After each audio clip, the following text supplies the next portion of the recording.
On September 17th, a patient wanted to be seen at the urgent care that I work for dizziness. He had a history of high blood pressure and had checked his blood pressure that morning with an automatic wrist cuff.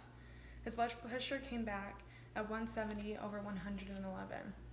This is very high. Textbook is 120 over 80.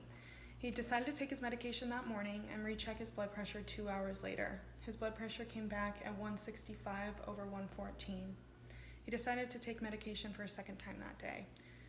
By the time we got there to assess him, his blood pressure was 82 over 50. He thought his blood pressure was high when in fact it had been normal and he had overdosed on his medication. We called an ambulance and had him transported to the nearest hospital for treatment. Although there are more convenient ways to take your blood pressure, it is important to go with the most accurate method possible in order to avoid a life and death situation. Blood pressure is a vital sign of how the heart is performing, regardless of whether or not you have a chronic heart condition. Therefore, since taking a manual blood pressure is the most accurate method possible, these are the 3 main steps you'll need to follow: applying equipment appropriately, adjusting the equipment accurately, and listening to the brachial artery in the forearm.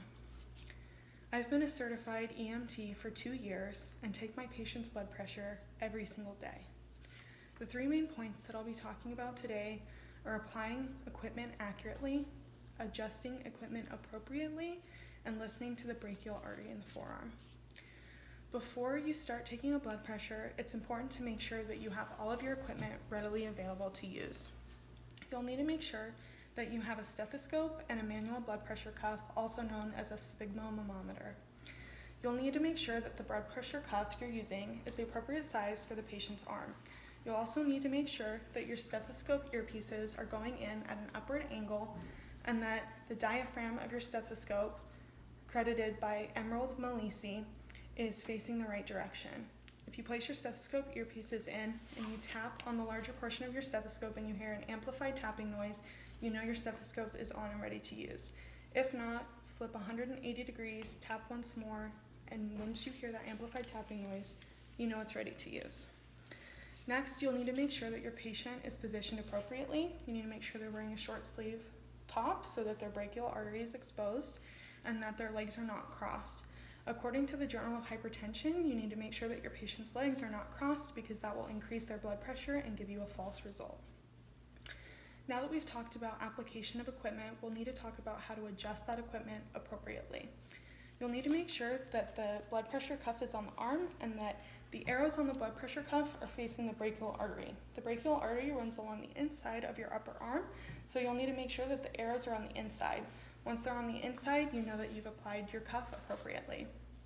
Next, you'll need to find the little bulb at the end of the rubber tubing. That bulb is called the inflation bulb, according to Prestige Medical. And on that bulb, you'll find a metal screw. The screw is called the valve. You'll need to tighten that screw to the right in order to keep the airflow in so that no air leaks out once you begin to pump that blood pressure cuff up. Now that we've talked about the application of equipment and how to adjust that equipment, we'll need to talk about how to listen to that brachial artery in the forearm. So underneath that blood pressure cuff, you're going to find your brachial artery once more in that crease of your arm.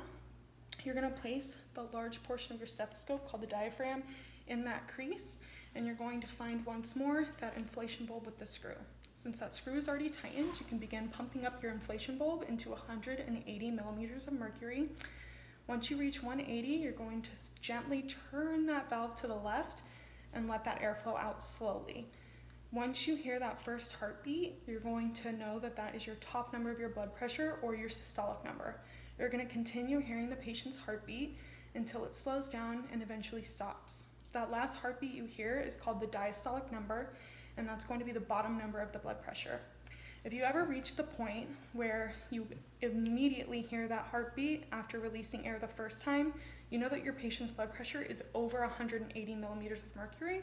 So you're going to have to re-tighten that valve and pump higher until you reach your designed number and then re-release that air to get that accurate reading.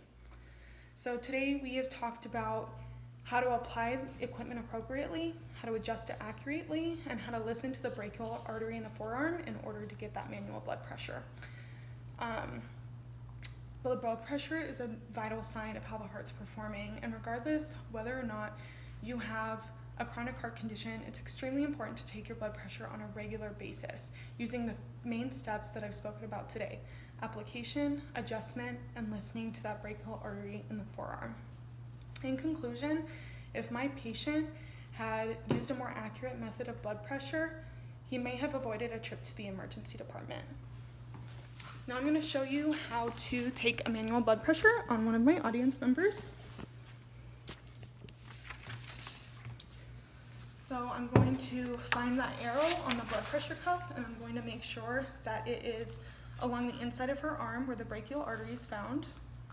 I'm also going to make sure that that pressure gauge is facing up where I can see it. I'm going to tighten it and make sure that it's adjusted accordingly. I'm going to follow that tubing down till I get the valve, and I'm going to tighten it gently to the right.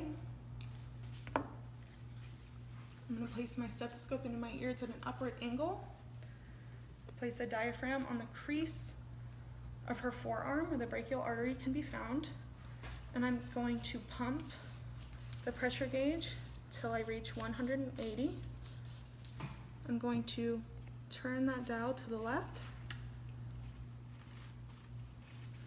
I heard that first heartbeat at 126, and that last heartbeat